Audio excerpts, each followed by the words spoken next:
अस्सलाम वालेकुम।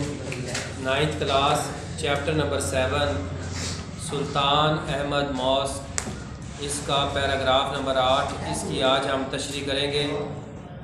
The most important element in the interior of the mosque is the महराब।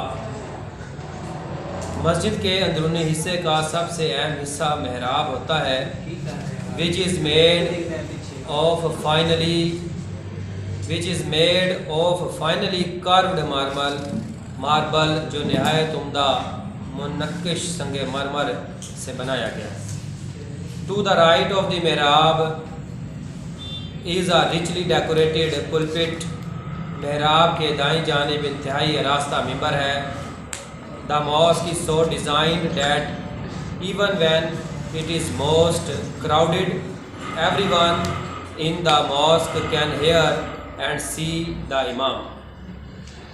और मस्जिद को इस तरह से डिज़ाइन किया गया है कि बहुत ज़्यादा हजूम में भी मस्जिद में हर शख्स इमाम को सुन भी सकता है और देख भी सकता है।